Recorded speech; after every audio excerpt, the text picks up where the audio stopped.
Hey, and it's your girl Mel, and I have your word of the day. Today's topic is, you lack kindness. Some of the most unkind people are those who profess to know God. If you and I do not believe that we must be kind at all times, all day, under all circumstances, no excuses, then all our truths and doctrines are worthless to us. One of the major problems today is that we specialize in pretending to be kind. But true kindness involves consistency, commitment, out of gratitude for the kindness that God shows to us. Too many people, when confronted with a verbal confrontation or assault, justify themselves in getting rid of kindness to defend themselves. You came at me wrong, so I will return it back. The kindness goes right out the window. Nowhere in the Bible does God give us excuse for us to be unkind at any time. You can speak unkind words that sting like a snake. Your silence can be unkind. Your attitude, your facial expressions, your deportment can be unkind. To look for defects in another is not to be kind. Dwelling on another's mistakes, that's not kind. When you allow unkind criticism to leave your lips, that's not kind. Kindness will demand that you tame your temper, that you fix your attitude. Kindness will demand that you stop the selfishness, stop worrying about others taking advantage of you, or to be interested in what people are saying. Unkindness is a sin, and the Spirit of God is grieved. A man who is kind benefits himself, but a cruel man hurts himself. When you only know how to be kind, you don't have enemies, they have enemies. You are their enemy. You want to save a relationship, kindness is your counselor, your therapist. You want to walk through the pearly gates of heaven, kindness must be the fabric of your character. See, the same spirit that put Jesus to death on the cross is the spirit of unkindness. The spirit of unkindness controls the hearts of those who crucified Jesus. Unkindness is an evil spirit.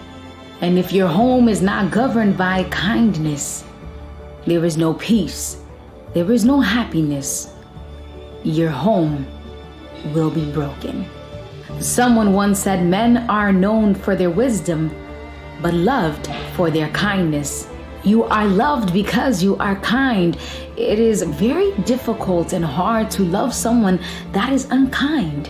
And so today we are going to break down and focus on what the biblical account on kindness is. What does God say? How can you and I be kind?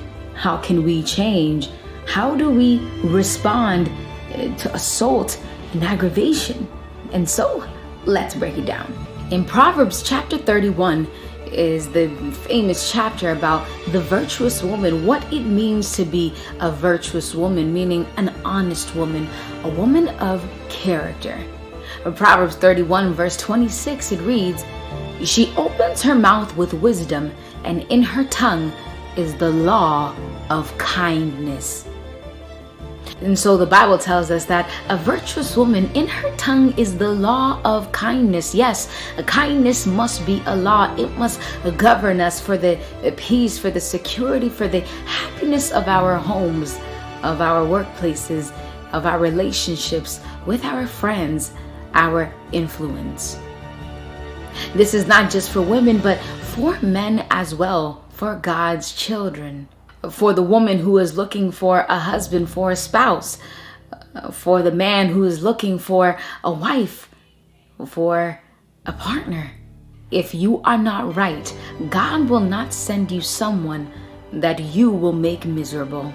And if you continue with unkindness, you will most likely end up with someone that makes you miserable. Ephesians 4:29.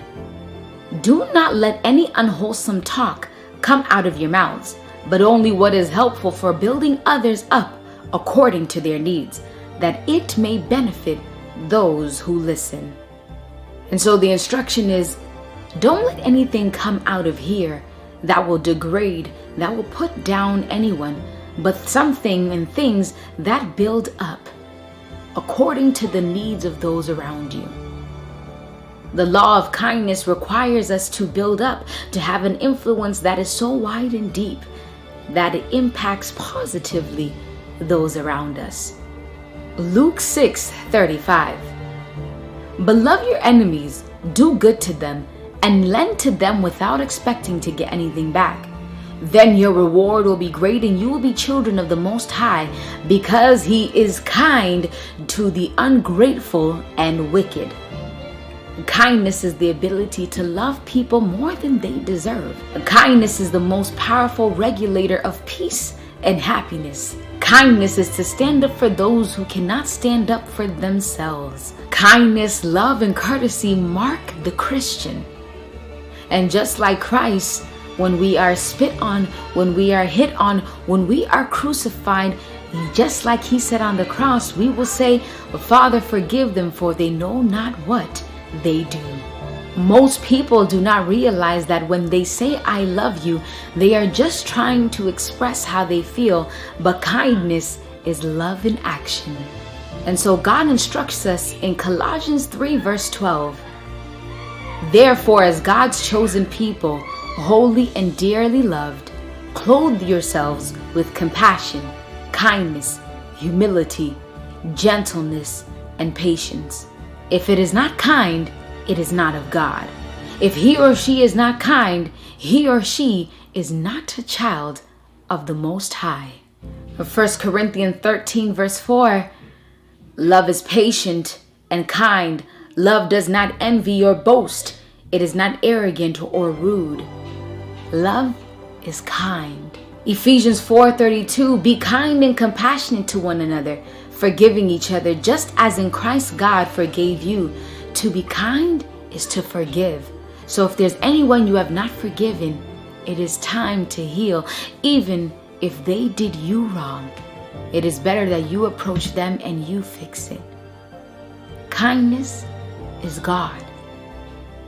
And if God forgives, if God shows mercy to you, then it is only right that you show mercy to those who are not deserving of it.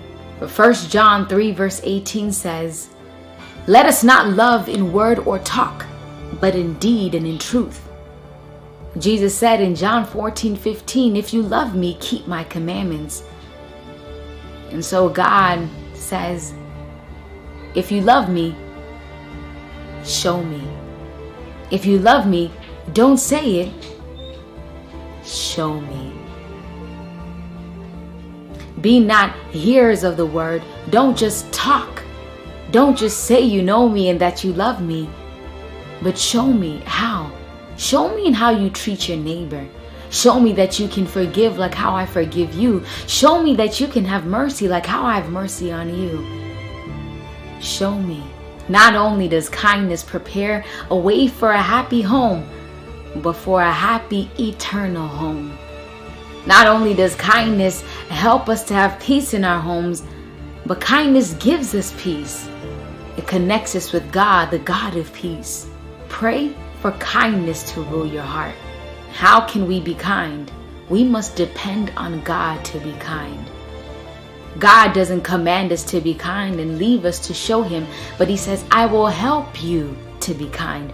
I will give you the power and the efficiency to be kind. But God cannot do what we can do. And so you must control what you say. You must fix your attitude. You must have a listening ear. You must be kind. You must show mercy. And God will give you the power to do so. And so may our prayer, may our intention and our motive today be to be kind, to be like Christ. For to be a Christian is to be Christ-like. And so John 10:27 says, my sheep hear my voice and I know them, God says, they follow me. It's your girl Mel Mel, and I have your word of the day. For weekly videos, make sure to like, comment, and subscribe. Follow me on Twitter at melmeln7 and Instagram melmeln.